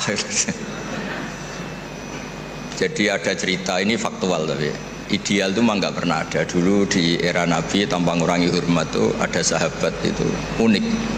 Dia sangat mencintai Nabi tapi nggak bisa meninggalkan hobinya mabuk. Jangan ditiru mabuknya, ditiru fakta itu. Tapi dia kalau disuruh mabuk di tempat-tempat kayak gitu nggak mau, dia inginnya deket-deket. Sampai ada orang yang terus bilang, wah dasar kamu khimar. Nggak teruskan monyet loh ya, ini cerita asli ini cerita. Dasar kamu khimar. Pak Quraisy pasti tahu hadis itu terkenal sekali, ada di Bukhari. Wa kana yulaqabu khimaran itu. Ya. Loh ini sudah iya. Saya nggak butuh iyanya rektor karena iyanya karena nggak tahu bilang iya. Butuh iyanya ini. Jadi ini nambah pahalanya Pak Rektor, saya gojlok itu bukan ngurangi pahala saya, nambah pahalanya Pak Rektor. Dan pahala saya dikurangi masih cukup lah, masih banyak.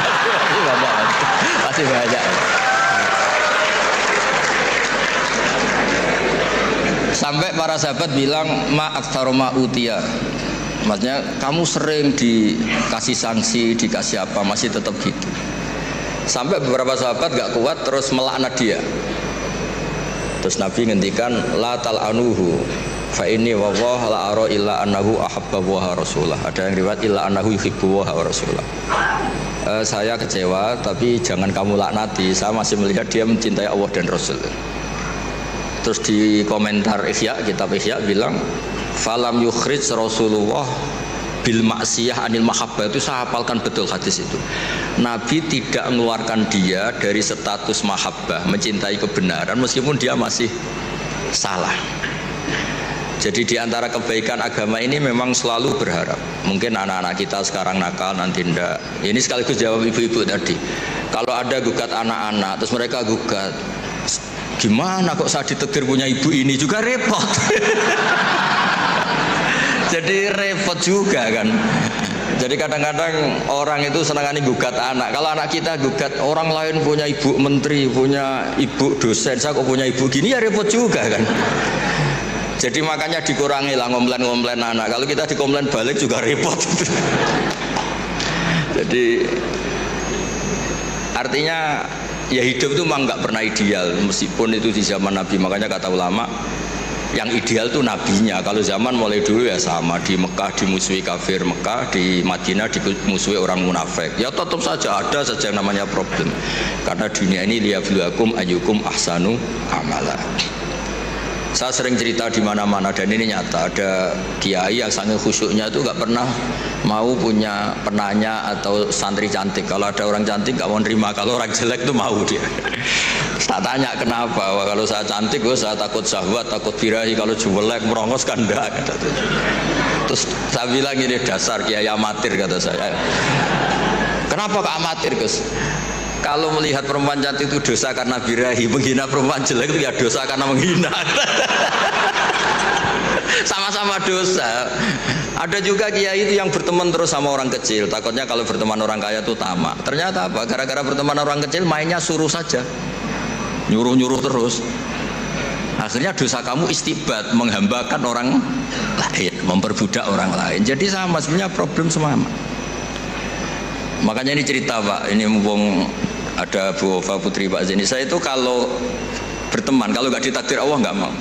Karena kalau saya milih, oh gara-gara rektor UGM saya mau berteman, nanti kena hisab saya. Makanya ulama itu agak-agak angkuh, al ilmu yuk ta'ala. Jadi kalau Allah yang milih itu yang tanggung jawab Allah. Tapi kalau saya yang milih, saya tuh banyak punya teman jadi menteri. Padahal dulu kayak teman-teman Pak Fatul Wahid yang di Kudus yang jadi menteri.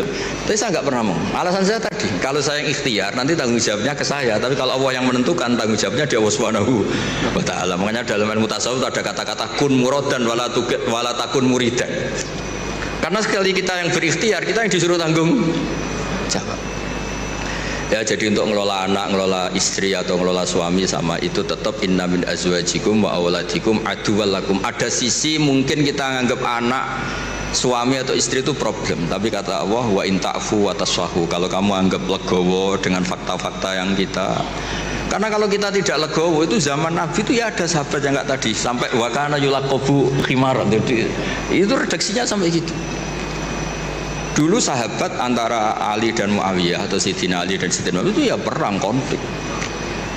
Sayyidah Aisyah dengan Sayyidina Ali ya sering salah paham. Jadi hidup itu gak pernah ideal. Yang ideal nanti setelah di surga. Ya sudah, mau apa coba. Saya cerita yang lucu tapi ini nyata. Nabi itu kalau ada halah, ada itu nangis, ingat Khadijah. Padahal ini hanya teman atau saudara ini. Aisyah cemburu. Ya Rasulullah, kenapa engkau ingat orang yang sudah tua padahal sudah diganti yang lebih muda? Khadijah disebut ajus, tua sekali. Gantian Sayyidah Fatimah tersinggung, ibunya disebut ajus, tua sekali. Dan selalu Aisyah itu bangga karena istri cantik, muda. Terus kata Nabi, kamu ingin supaya Aisyah tidak jumawa sama ibu kamu Khadijah? Ingin ya Rasul. Itu Aisyah dibilangin, secantik-cantik kamu itu dapat duda, setua-tua ibu saya dapat berjaga. Jadi kadang Nabi itu ya asik saja, Kak. Ya gak serius-serius banget. Semenjak itu Sayyidah Fatimah Aisyah terus gak pati jumawa banget itu. Karena ternyata iya saya dapat duda. Khadijah janda dapat berjaga gitu. Jadi khazanah Quran, khazanah hadis itu cukup lah untuk. Jadi tadi yang saya katakan wakana yulaqabu sumaran itu ada di Sahih Bukhari. Pak Kures pasti tahu betul. Sekarang tahu Pak Rektor karena sudah dikasih tahu. Itu ada di hadis Bukhari, nanti dicari. Oke, silakan Pak Kures. Apa lagi sudah dijawab terkait dilema mendidik anak. Oke. Baik. Ada ucapan Sayyidina Ali yang saya kira kita perlu perhatikan semuanya. Beliau berkata, "Allimu auladakum fa innahum khuliqu fi zamanin ghaira zamani." Didiklah anak-anakmu dengan kesadaran bahwa mereka itu lahir, tumbuh, berkembang pada zaman yang berbeda dengan zaman. Jadi jangan mau menjadikan anak itu seperti Anda. Kasih dia pertama ini, kasih dia kebebasan untuk memilih apa yang disenanginya selama itu tidak melanggar agama. Anak saya tidak ada jadi kiai, tidak ada belajar agama, tidak ada. Saya tanya, oh ini mau hukum silahkan, mau psikologi silahkan, mau komputer silahkan, karena semua ilmu itu baik. Yang menentukan anak itu apa keinginannya, apa bakatnya, kita tinggal mengarahkan.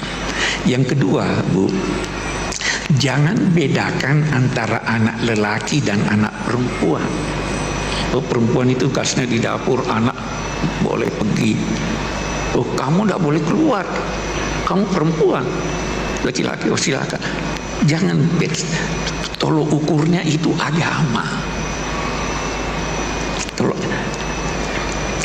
Tidak membedakan bukan berarti harus sama. Tidak membedakan dalam perlakuan berlaku adil. Tidak membedakan dalam perlakuan memberi biaya yang dia butuhkan, yang wajar untuk dia. Anak laki saya tidak belikan emas dan perak. Tapi anak perempuan, karena itu adalah kebutuhannya. Jadi jangan berkata bahwa oh ya kamu sudah saya beri dulu ini sekian, anak laki minta itu tidak. Yang ketiga, yang terpenting, bersahabatlah dengan anak. Jadi kalau mau anak taat, bersahabat. Karena kalau tidak bersahabat, dia punya problem, dia ceritakan pada temannya yang tidak mengerti. Tapi kalau bersahabat dengan dia, dia akan menyampaikan saya begini, bisa dibimbing oleh orang tuanya. Karena itu sering-seringlah diskusi, bercanda, apa segala. Pokoknya jadi sahabat supaya dia mau. Saya kira itu yang saya usahakan untuk terapkan dalam keluarga. Mudah-mudahan. Dan satu hal, selama masih ada, ini boleh jadi kita beda. Saya belajar di Al-Azhar. Ada yang berkata begini, Pak Kures itu istrinya pakai jilbab, ya kan? Anaknya yang paling tua pakai jilbab. Ini pakai jilbab. Najwa kok enggak pakai jilbab? Ada anak saya belajar di Amerika, dokter spesialis. Waktu dia di Amerika, jangan pakai. Kenapa? Dilecehkan kamu. Ya kan? Ada enggak pendapat? Ada jawabannya. Saya Najwa, Abi, saya harus pakai jilbab. Terserah kamu. Ada pendapat begini, ada pendapat begini, ada pendapat begini. Saya tidak mau paksa, karena beragama itu jangan dipaksa, harus kesadaran, ya kan? Bersahabat. Terus itu yang dia jawab, Tuhan tidak bertanya 5 tambah 5 berapa, karena jawabannya cuma 1. Tuhan bagaikan bertanya 10 berapa tambah berapa. Kita bisa beda-beda. Ya kalau dia mau begitu dan itu dia sadari dan memang ada yang berpendapat begitu, silakan, saya tidak bisa paksa. Dia sudah bertanggung jawab sendiri. Anak saya yang laki sekolah di Australia di bidang komputer.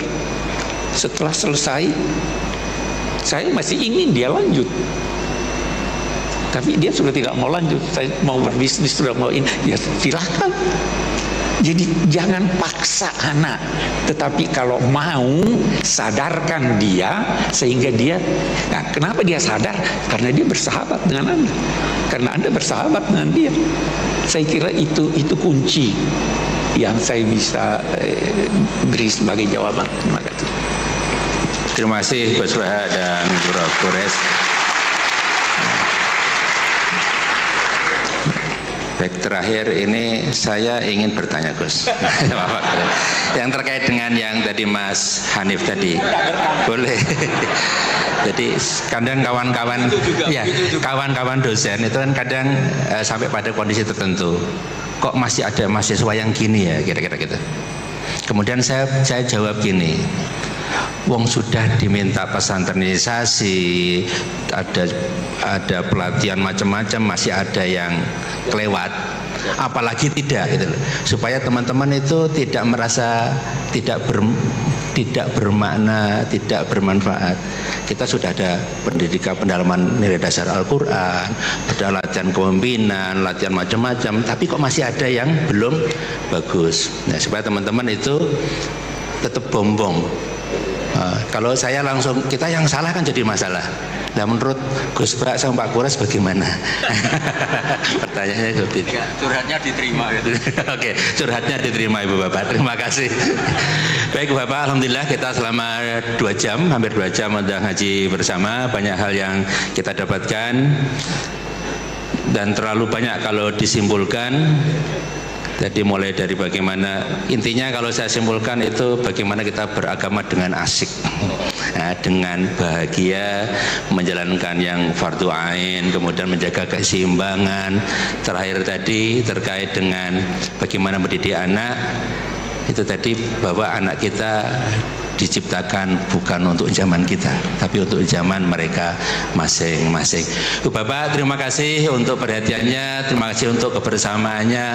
Mari lagi kita luruskan niat dalam mengaji ini. Mudah-mudahan banyak hal yang kita dapatkan untuk menjadikan kita pribadi yang lebih baik di masa yang akan datang. Terakhir saya ucapkan terima kasih kepada semua pihak, pada PSQ atas kerjasamanya, kepada semua tamu dari berbagai lembaga yang hadir, terutama kepada Prof. Kures dan Gus Baha yang sudah berbagi banyak hal dengan kita di pagi sampai siang ini. Mari bersama Bapak kita syukuri